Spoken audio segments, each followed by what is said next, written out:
अस्सलामुअलैकुम। आज की इस वीडियो के अंदर हम सीखेंगे कि किसी भी प्रोजेक्ट का एसआरएस डॉक्यूमेंट आसानी के साथ आप खुद चैट जीपीटी की मदद के साथ किस तरह से बना सकते हैं। चलिए ये स्टार्ट करते हैं। यहाँ पे मेरे सामने एक प्रोजेक्ट का प्रपोजल ओपन है जो कि ऑनलाइन प्लांट स्टोर के नाम से एक प्रोजेक्ट है। कोई भी प्रोजेक्ट का प्रपोजल होगा उसके अंदर उस प्रोजेक्ट का स्कोप और उसकी फंक्शन रिक्वायरमेंट आपको दी गई होती हैं, प्रोवाइड की गई होती हैं। इस प्रोजेक्ट के प्रपोजल की मदद से आपने अपना एसआरएस डॉक्यूमेंट तैयार करना होता है। उस एसआरएस डॉक्यूमेंट का टेम्पलेट आपको प्रोवाइड किया गया होता है, उसके अंदर आपने अपनी इन्फॉर्मेशन को ऐड करना होता है। उसका टेम्पलेट मैं आपको दिखा देता हूँ। ये टेम्पलेट होता है, सबसे पहले मेन पेज के ऊपर आपने उस प्रोजेक्ट का अपना नेम लिखना है, जो भी आपका अपना प्रोजेक्ट है। ऑनलाइन मोबाइल शॉप है, ऑनलाइन कंप्यूटर स्टोर है, कोई भी स्टोर है, उसका नेम यहाँ पे लिखना है। उसके बाद यहाँ पे अपना ग्रुप आईडी, यहाँ पे सुपरवाइज़र का नेम लिख देना है। उसके बाद यहाँ पे उसकी डेट लिख देनी है। ठीक है, ये डिस्क्रिप्शन जो है उसके एसआरएस डॉक्यूमेंट के रिलेटेड थोड़ी सी ऐड कर देनी है। आथर की जगह आपका नेम आ जाएगा। उसके बाद इस डॉक्यूमेंट के अंदर कौन कौन सी चीज़ें इंक्लूड होती हैं उसके बारे में टेबल ऑफ कंटेंट होगा। सबसे पहले जो चीज़ होती है, प्रोजेक्ट का स्कोप ऐड करना होता है आपने। उसके बाद उसकी फंक्शनल और नॉन फंक्शनल रिक्वायरमेंट इस डॉक्यूमेंट के अंदर आपने ऐड करनी होती है। उसके बाद यूज़ केस डायग्राम होती है। उसके बाद यूजर सिनेरियो होते हैं जो कि यूज़ केस डायग्राम की मदद से हम बनाते हैं। उसके बाद कौन सी मेथोडोलॉजी आपने बनाई है मींस ऐड की है अपने अंदर। इस प्रोजेक्ट को बनाने के लिए कौन सी मेथोडोलॉजी आप यूज़ करेंगे, वाटरफॉल है, इसके अलावा स्पाइरल मेथोडोलॉजी है, व्यू प्रोसेस मॉडल है। किस प्रोसेस मॉडल को, किस मेथोडोलॉजी को आप फॉलो करके ये प्रोजेक्ट बनाएंगे उसको आपने लिखना होता है। उसके बाद एंड पे वर्क प्लान होता है। वर्क प्लान के अंदर मींस कि उसका एक चार्ट बनता है कि कौन सी एक्टिविटी कब स्टार्ट होगी, उसकी एंड डेट क्या होगी, उसके रिलेटेड एक चार्ट एक ग्राफिकल फॉर्म में आपने शो करवाना होता है। इन सारी चीज़ों को स्टेप बाय स्टेप हम देखते हैं। सबसे पहले हम प्रपोजल की तरफ आते हैं। ये प्रोजेक्ट का स्कोप है। इस स्कोप को अगर आपने इस तरह ही लिखना है तो आप लिख सकते हैं। अगर आप चाहते हैं कि इस स्कोप को थोड़ा सा एलेबोरेट करें, थोड़ा सा मज़ीद इसकी डिटेल ऐड करें, तो आपने करना क्या, सबसे पहले इस स्कोप को इसी तरह से कॉपी करके चैट जीपीटी में आ जाना है।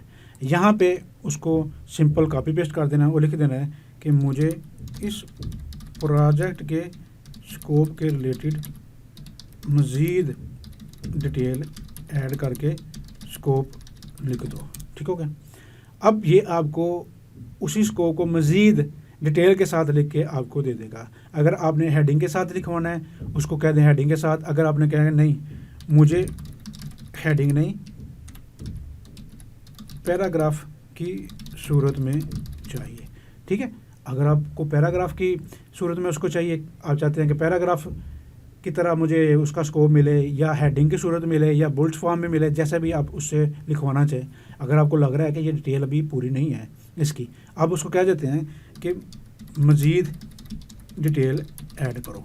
ठीक है, इसको मज़ीद एलेबोरेट करो, मज़ीद डिटेल इसके अंदर ऐड करो, तो फिर आपको इस प्रोजेक्ट के स्कोप के रिलेटेड मज़ीद जो डिटेल है उसकी वो ऐड करके आपको दे दें। इस तरह से सिंपल आप यहाँ से इसको कॉपी करके अपने प्रोजेक्ट के एसआरएस के स्कोप के अंदर यहाँ पे उसको पेश कर देना अपने। ठीक है, यहाँ पे मैं उसको स्कोप दिखा देता हूँ। इस तरह से स्कोप के अंदर आपने ऐड कर देना है। इसके अंदर आपने खुद से भी फंक्शन रिक्वायरमेंट को एक दफ़ा पढ़ना है।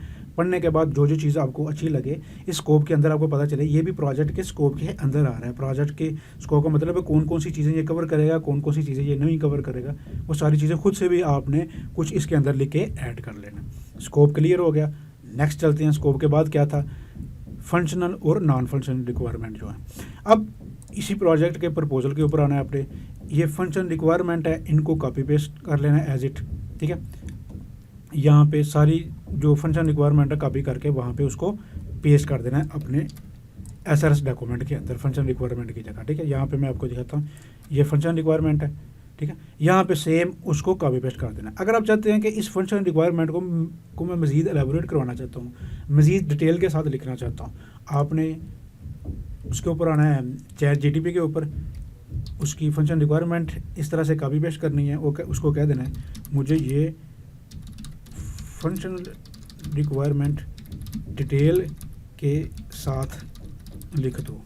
ठीक है, अब इन्हीं फंक्शनल रिक्वायरमेंट को वो लेके डिटेल के साथ मज़ीद एलेबोरेट करके वो आपको लिख के दे देगा। फिर इन फंक्शनल रिक्वायरमेंट को यहाँ से कॉपी करके वहाँ पे आप पेस्ट कर देते हैं। मज़ीद डिटेल के साथ इसने यहाँ पे उसको लिख के दे दिया, ठीक है। अगर आप चाहते हैं ये डिटेल कम है, मैं चाहता हूँ कि मज़ीद और डिटेल इसके अंदर ऐड हो, तो आप इसको कह सकते हैं नहीं कुछ थोड़ी सी और डिटेल ऐड करो, ताकि एक ले मैन जो है, कोई भी नॉन टेक्निकल पर्सन जो भी है, वो भी उसको पढ़ के ईजीली आसानी के साथ इसको अंडरस्टैंड कर सके। तो उस तरह से आप उसको कह सकते हैं, मज़ीद डिटेल उसके बारे में लिख देगा। सिंपल यहाँ से इसको कॉपी करके आपने SRS डॉक्यूमेंट के अंदर आके यहाँ पे पेस्ट कर देना इसको। फंक्शन रिक्वायरमेंट आपकी इस तरह से सारी ऐड हो जाएंगी। आगे जाके कुछ आता है नॉन फंक्शन रिक्वायरमेंट। जो फंक्शन रिक्वायरमेंट होती हैं वो प्रोजेक्ट का हिस्सा होती हैं, कि आपका जो प्रोजेक्ट है वो कौन कौन सी फंक्शनैलिटी परफॉर्म करेगा। फॉर एग्जांपल यहाँ पे प्रोजेक्ट के अंदर लॉग आउट का फंक्शन होगा, ऑर्डर ट्रैक करने का होगा, कंटैक्ट अस का फॉर्म होगा, चेकआउट की ऑप्शन होगी, लॉगिन की होगी, लॉग आउट की होगी। जो भी आपकी एप्लीकेशन है, जो सिस्टम है, वो फंक्शन परफॉर्म करता है, ठीक है, वो उसकी फंक्शन रिक्वायरमेंट होती हैं। और ऐसी रिक्वायरमेंट जो कि वो आपका सिस्टम होता है, जो आपकी एप्लीकेशन होती है, वो फंक्शन परफॉर्म नहीं करती, लेकिन वो भी आपकी एप्लीकेशन के लिए, आपकी सिस्टम के लिए, आपके वेबसाइट के लिए वो चीज़ें भी नॉन फंक्शन रिक्वायरमेंट भी ज़रूरी होती हैं। मसलन परफॉर्मेंस रिक्वायरमेंट, अगर आपने सारी एप्लीकेशन बना ली है, उसकी परफॉर्मेंस ही लो है, ठीक है, लोडिंग में बहुत टाइम ले रही है, उसकी स्पीड ही ठीक नहीं है, ठीक है, लोड होने में बहुत टाइम ले रही है, तो उसके ऊपर इफेक्ट होगा। इसलिए हम नॉन फंक्शन रिक्वायरमेंट का भी ख्याल रखते हैं। अगर सिक्योरिटी का इशू है, एप्लीकेशन सारा कुछ बन गई, वहाँ पे हमारी इन्फॉर्मेशन, यूज़र की इन्फॉर्मेशन ही सिक्योर नहीं, कोई डाटा ही सिक्योर नहीं, फिर भी उसका कोई फ़ायदा नहीं। अगर जब भी फॉर एग्जांपल अगर हमें चीज़ की रिक्वायरमेंट है, जब आप चाह रहे हैं कि एप्लीकेशन एक्सेस करना चाह रहे हैं, आपको जब ज़रूरत है उसको एक्सेस करने की, उस वक्त वो अवेलेबल नहीं है, उसकी अवेलेबिलिटी नहीं है, तो फिर क्या फ़ायदा। ये नॉन फंक्शनल रिक्वायरमेंट है, इसको भी ध्यान रखा जाता है। यूज़ेबिलिटी में आ जाता है कि अगर यूज़र उसको यूजेबल कर रहा है, यूज़ेबिलिटी के लिहाज से वो यूज़र फ्रेंडली है, इजी टू यूज़ है, ठीक है, कोई कम्प्लेक्स तो नहीं है, किसी भी यूज़र को ईजिली उसको यूज़ कर सकता है, यूज़ करने में कोई उसको परेशानी या कोई टेंशन तो नहीं हो रही, यह सारी चीज़ें ईजी हैं, रिलायबल है, कोई भी चीज़ वहाँ पे हमारी इन्फॉर्मेशन है, कोई भी चीज़ उसके ऊपर ऑर्डर कर रहे हैं, ठीक है, हर चीज़ उसके ऊपर रिलायबल मिलेगी, रिलायबिलिटी है वहाँ पे सारा कुछ, ये सारी चीज़ें, सपोर्टेबिलिटी भी है वहाँ पे, कोई भी इशू आ जाए किसी भी किस्म का तो हमें सपोर्ट मिलेगी उस वेबसाइट के ऊपर या उस एप्लीकेशन के ऊपर। ये सारी होती हैं नॉन फंक्शन रिक्वायरमेंट, ठीक है। ये सिस्टम के अंदर मौजूद तो नहीं होती, लेकिन ये सिस्टम के लिए ये भी ज़रूरी होती हैं, हमें इनका ख्याल रखना पड़ता है, ठीक। इसी तरह से आप अगर चैट जीपीटी के पास जाएँ तो उसको कहें कि मुझे ये मेरा प्रोजेक्ट है, उसकी फंक्शन रिक्वायरमेंट आप उसको दें और उसको कहें मुझे इसकी नॉन फंक्शन रिक्वायरमेंट लिख दो, ठीक है। प्रोजेक्ट का नेम उसको बता दिया, उसकी फंक्शन रिक्वायरमेंट उसको बता दी। इस तरह से ये आप उसको डिटेल के साथ आपको उसकी नॉन फंक्शन रिक्वायरमेंट लिख के दे देगा। यही नॉन फंक्शन रिक्वायरमेंट है जो कि जिनका ख्याल रखा जाता है, ये यूज़ होती हैं, इन्हीं को कॉपी करके आप अपने डॉक्यूमेंट के अंदर पेस्ट कर सकते हैं। यह चीज़ आपकी क्लियर है। स्कोप लिखना भी आपको आ गया, फंक्शन रिक्वायरमेंट भी ऐड करना आ गई, नॉन फंक्शन रिक्वायरमेंट भी ऐड करना आपको आ गई। आगे मेन काम आ जाता है इस प्रोजेक्ट का कि यूज़ केस डायग्राम आपने कैसे बनानी है। इसके लिए हमें फंक्शन रिक्वायरमेंट को देखना पड़ता है कि हमारे प्रोजेक्ट के अंदर फंक्शन रिक्वायरमेंट कौन सी हैं। हर एक फंक्शन जो होता है वो यूज़ केस होता है, ठीक है। इस फंक्शनल रिक्वायरमेंट को मैंने कॉपी किया, कॉपी करके आपने क्या करना है, चैट जीपीटी के अंदर आ जाना है, वहाँ पे उसको पेस्ट करके आपने अब इसको क्या कहना है, ये फंक्शनल रिक्वायरमेंट है मेरे प्रोजेक्ट की, मुझे इन सब के यूज़ केस लिख के लिस्ट बना दो, ठीक है। मैंने उसको कहा मुझे इन सब, ये मेरी रिक्वायरमेंट है, मुझे इसके यूज़ केस बता दो, यूज़ केस बना दो सारे, ठीक। अब उसने यूज़ केस बनाना शुरू कर दिया। लॉगिन एक यूज़ केस है, मैनेज प्रोडक्ट एक यूज़ केस है, मैनेज प्रोडक्ट स्टॉक है, मैनेज यूज़र है, ठीक है। ये सारे उसने यूज़ केस उसके मुझे बना दिए। अब मैं उसको भी कहता हूँ मुझे ये भी बता दो यूज़र के यहाँ पे लिखता हूँ, मुझे ये भी बता दो कि यूज़र के यूज़ केसेस कौन से हैं और एडमिन के कौन से हैं, दोनों की लिस्ट सेपरेट बना के दो, ताकि हमें पता चल जाए यूज़र के यूज़ केसेस कौन से होंगे, यूज़र की फंक्शनैलिटी कौन सी होगी, यूज़र कौन कौन से काम है इस एप्लीकेशन के ऊपर कर सकता है, और एडमिन के यूज़ केसेस कौन से होंगे, एडमिन की फंक्शनैलिटी क्या होगी, एडमिन कौन कौन से काम है जो इसके ऊपर परफॉर्म कर सकता है, ठीक है। ये यूज़र मॉड्यूल के उसने बना दिए, ये देखें यूज़र मॉड्यूल है, रजिस्टर कर सकता है, उसको लॉगिन कर सकता है, व्यू प्रोडक्ट है, सर्च प्रोडक्ट है, ठीक है। यहाँ पे ये एडमिन के उसने बना दिए, दोनों मॉड्यूल के उसने यूज़ केसेस बना के हमें दे दी। सिंपल इनकी जो मेन हेडिंग्स है उनको अपने कॉपी पे पेस्ट करते जाना है अपने, ठीक। यहाँ पे यूज़र मॉड्यूल का फॉर एग्जांपल यहाँ पे लिख लिया मैंने, कॉपी कर लिया, एक न्यू डॉक्यूमेंट के ऊपर जाके इसको मैं पेस्ट कर लूँगा। हमें क्या चाहिए, ये सारी मेन हेडिंग जो हैं ये आपके यूज़ केसेस होंगे। रजिस्टर एक यूज़ केस है, लॉगिन एक यूज़ केस है, व्यू प्रोडक्ट का एक यूज़ केस है, सर्च प्रोडक्ट एक यूज़ केस है। ठीक है, ये यूज़ केसेस डायग्राम जब हम बनाते हैं ना, उसके अंदर ये सारी डिटेल ऐड नहीं करनी होती। सिंपल उस फंक्शन का, उस यूज़ केस का हमने सिर्फ नेम ऐड करना होता है। जैसे login, view product, search product, product review, add to cart, checkout, contact us, FAQ, log out, ठीक है, लाइव चैट सपोर्ट, ये सारी जो है उसकी फंक्शन रिक्वायरमेंट है यूज़र की। इस तरह से अब यहाँ पे हैं एडमिन की, देखें एडमिन क्या क्या कर सकता है हमारी एप्लीकेशन के अंदर। प्रोडक्ट को मैनेज कर सकता है, ठीक है, मैनेज प्रोडक्ट स्टॉक, यूज़र को मैनेज कर सकता है, ठीक है। अब manage product category, manage order, ये सारी चीज़ें कर सकता है। अब इस जो रिक्वायरमेंट्स हमें मिल गई हैं, अब कि आपने इसकी यूज़ केस डायग्राम बनानी है। ये कुछ मैंने लिंक्स ओपन किया कि ऑनलाइन आप इसको बना सकते हैं आसानी के साथ। ये लिंक मैं आपके साथ शेयर भी कर दूंगा, ये जितने भी लिंक मैंने ओपन किए हैं। फॉर एग्जांपल इस पे हम सीखते हैं, क्रिएट पे क्लिक करना है आपने, यहाँ पे यूज़ सारी डायग्राम्स आ रही हैं। कौन सी ERD डायग्राम बनानी है आपने, कंपोनेंट डायग्राम बनानी है, सीक्वेंस डायग्राम बनानी है, क्लास डायग्राम बनानी है। हमने अभी यूज़ केस डायग्राम के ऊपर क्लिक करते हैं। यूज़ केस डायग्राम बनानी है तो इस तरह से उसका जो इंटरफेस है मेरे सामने ओपन हो जाएगा। अभी थोड़ा सा वेट करते हैं, इसका इंटरफेस ओपन हो गया मेरे सामने। अब यहाँ पे जब भी यूज़ केस डायग्राम बनाते हैं तो सबसे पहले जो चीज़ होती है वो सिस्टम की बाउंड्री होती है। ये सिस्टम होता है जिसके अंदर सारे यूज़ केसेस ऐड होना होते हैं। ये हमारा सिस्टम की बाउंड्री है, ठीक है, ये सिस्टम की बाउंड्री है, इसके अंदर सारे यूज़ केस होते हैं। ये यूज़ केसेस होते हैं जो कि फंक्शनैलिटी होती है हमारे सिस्टम की। मैंने क्लिक किया, यूज़ केस ऐड हो गया, इसको मैंने यहाँ पर कर दिया। क्लिक किया, दूसरा भी यूज़ केस ऐड हो गया, यहाँ पे मैंने कर दिया। इसका साइज़ आपने इंक्रीज़ करना है, कम करना है, छोटा करना है, जो भी करना है यहाँ से कर सकते हैं। यहाँ पे डबल क्लिक करें, ठीक है, तो इसकी इन्फॉर्मेशन को आप एडिट भी कर सकते हैं, ठीक है। डबल क्लिक किया मैंने तो सिंपल यहाँ पे जाके मैं लिख देता हूँ लॉगिन, यहाँ पे जाके मैं लिख देता हूँ साइन अप। इसी तरह से जितने भी यूज़ केस डायग्राम के रिलेटेड जो ये रिक्वायरमेंट निकाली थी ना, इन सब के यहाँ पे यूज़ केसेस आपने बनाने हैं। ये एक्टर है, कितने एक्टर हैं जी, हमारे सिस्टम के 2 एक्टर हैं। एक कौन सा है, यूज़र है, एक एडमिन है, ठीक है। एडमिन को इधर रख लें, यूज़र को इधर रख लें। इसका नाम क्या कर दें, यूज़र या कस्टमर, जो भी आपके एक्टर का नेम है यहाँ पे एडमिन कर दें, ठीक है। सिंपल उसका नेम लिख दिया। इसको साइज़ इंक्रीज़ करना है, कम करना है, ज़्यादा करना है, यहाँ पे कर सकते हैं। इस तरह से सारे यूज़ केसेस यहाँ पे ऐड कर लेने हैं। यहाँ पे ये लाइन है, सिंपल इसको मैंने इसके साथ कनेक्ट कर दिया। फिर इस लाइन को पकड़ूंगा, यहाँ से लेके इसके साथ कनेक्ट कर दूंगा। इसको थोड़ा सा इंक्रीज़ करना है, इंक्रीज़ कर ले आप, एडजस्ट करना है, अपने हिसाब से एडजस्ट कर सकते हैं। इसी तरह से पूरी यूज़ केस डायग्राम आपने बनानी है, ठीक है। अब दूसरे टूल के ऊपर आता हूँ। यहाँ पे फॉर एग्जांपल टेम्पलेट्स अवेलेबल है, मैं यहाँ पे लिखता हूँ यूज़ केस डायग्राम, ठीक है। एंटर किया मैंने तो उसके काफ़ी ज़्यादा यूज़ केस डायग्राम के टेम्पलेट मुझे उसने दिखा दिए, ठीक है।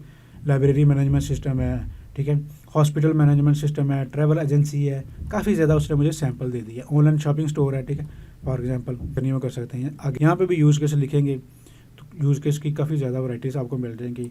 किसी भी डायग्राम के ऊपर क्लिक करें, ठीक है, मल्टीपल लिंक्स, मल्टीपल वेबसाइट्स आपको मिल जाएंगे, यहाँ पे आप यूज़ केस डायग्राम को बना सकते हैं। इसी तरह मैं अब आपको मेन SRS की जो डायग्राम है वो दिखाता हूँ। यहाँ पे अब आप देखें, एडमिन है, यूज़र है, एडमिन के कौन कौन सी फंक्शनैलिटी है, यूज़ केसेस है, उसके साथ उसको कनेक्ट कर दिया। यहाँ पे प्रोजेक्ट का नेम लिख दिया। यहाँ पे यूज़र जो है उसकी कौन कौन सी फंक्शनैलिटी है, वही सारी जो अभी हमने ChatGPT से निकलवाई थी, इस तरह से उनके साथ यूज़ केस डायग्राम बना के ऐड कर देना। ये कुछ ऑप्शन एक्स्ट्रा नज़र आ रही है आपको, एक्सटेंड आउट। इनके बारे में मैं नेक्स्ट लेक्चर के अंदर, नेक्स्ट क्लास के अंदर आपको बताऊंगा कि इंक्लूड और एक्सटेंड में क्या डिफरेंस होता है, कब आपने इंक्लूड की ऑप्शन यूज़ करनी है और कब आपने एक्सटेंड की ऑप्शन यूज़ करनी है।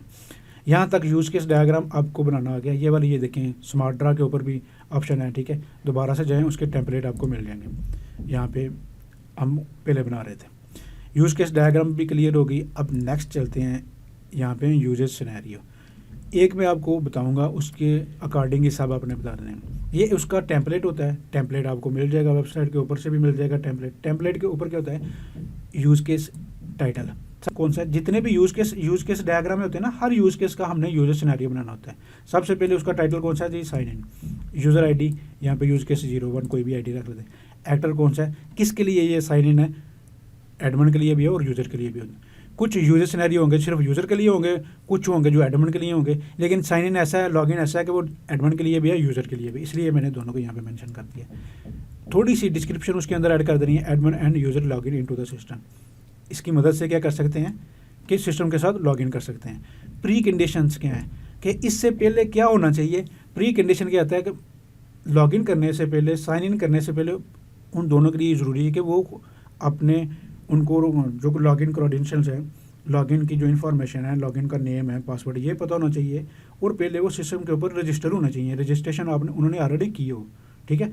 और जो सिस्टम है हमारा ऑलरेडी उसकी डेटाबेस अप होनी चाहिए, सिस्टम रनिंग फॉर्म में होना चाहिए, उसकी प्री कंडीशन ये सारी होंगी तो फिर हम नेक्स्ट चल सकते हैं। टास्क के अंदर क्या आएगा, लॉगिन पेज आएगा निचली, उसके अंदर वो अपना आईडी पासवर्ड एंटर करेंगे, लॉगिन के बटन पे क्लिक करेंगे, पासवर्ड और आईडी को वैलिडेट करेगा और सिस्टम के साथ उनको लॉगिन कर देगा। ये एक सीक्वेंस है टास्क की। उसके बाद अल्टरनेटिव या पाथ कौन से हैं या एक्सेप्शंस कौन सी है इसके अंदर, ठीक है। अल्टरनेटिव पाथ कौन सा होगा, अगर वो आके लॉगिन करने की ट्राई करेगा तो अगर वो ऑलरेडी रजिस्टर नहीं है तो अल्टरनेट पाथ ये उसको बता सकता है कि रजिस्टर करो भाई पहले सिस्टम पे, फिर आके आपने लॉगिन करना। एक्सेप्शन कौन सी हो सकती हैं, वेबसाइट अवेलेबल नहीं है, ठीक है, कोई भी रॉन्ग एक्शन परफॉर्म हो गया है, चूजन किया गया है, तो ये कुछ एक्सेप्शन होती हैं जो आपने इसके अंदर ऐड करना होती है। ये भी आपको इंटरनेट के ऊपर बहुत सारे टेम्पलेट्स के रिलेटेड मिल जाएंगे, बहुत सारी इन्फॉर्मेशन इसके अंदर मिल जाएगी। ये चीज़ें भी आपने लिखवानी है।